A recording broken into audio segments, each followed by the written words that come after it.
Question number 13 বলেছে গোলকের ব্যাস খুঁজুন, যার আয়তন বলেছে 381.6/7। তো একটি গোলক মানে হচ্ছে একটা ফুটবল যদি আমরা কল্পনা করি, তার ব্যাসার্ধ যদি আর হয় তাহলে তার আয়তনের যে ফর্মুলা সেটা হয় 4/3 পাই আর কিউব।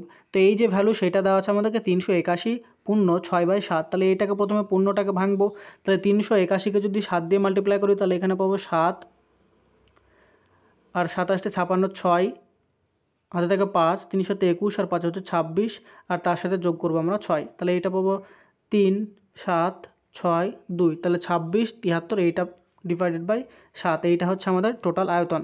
তাহলে এখানে যদি ফর্মুলাটা বসাই তাহলে এখান থেকে আমরা লিখতে পারি 4/3 পাই মানে হচ্ছে 22/7, আর আর কিউব মানে আমরা কত লিখতে পারি, আরটা বার করতে হবে, ইজ ইকুয়াল টু আমরা পেলাম 26 73 ডিভাইডেড বাই 7। এইটা এবার আমাদেরকে ক্যালকুলেশন করে আর এর ভ্যালুটা বার করতে হবে।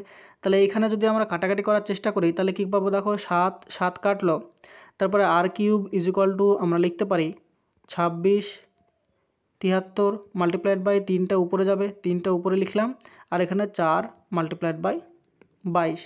এবার দেখো যদি আমরা 11 দিয়ে যদি 22কে কাটি তাহলে পাবো 2, আর 11 দিয়ে যদি এটা কাটি তাহলে প্রথমে যাবে 22, তার মানে 2 দিয়ে 4 থাকলো, তার মানে 47, 47কে যদি আমরা 11 দিয়ে ভাগ করি তাহলে 4 গেল 44, 3 থাকে তাহলে 33 হলো, তার মানে এটা 243 পেলাম আমরা। তাহলে এইবার আমরা কি করব দেখো, তাহলে 243কে আমরা কত লিখতে পারি, 81 মাল্টিপ্লাইড বাই 3 মাল্টিপ্লাইড বাই এখানে একটা 3 ছিল, আর 4 গুণিত 2কে আমরা লিখতে পারি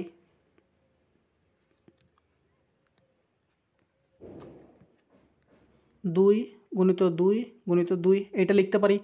আবার আমরা 81কে কী লিখতে পারি, 81কে আমরা লিখতে পারি 9 গুণিত 9, আর এখানে 3 গুণিত 3কে আমরা লিখতে পারি 9, আর এখানে 2 গুণিত 2 গুণিত 2, তাহলে আর কিউব ইজ ইকুয়াল টু এইটা পেলাম। তাহলে আর ইজ ইকুয়াল টু কত হবে, কিউব রুট মানে হচ্ছে 3টে থাকলে একটা বাইরে আসে, তার মানে এইটা পাবো আমরা 9/2 মিটার। এইটা হচ্ছে আমাদের আর এর ভ্যালু।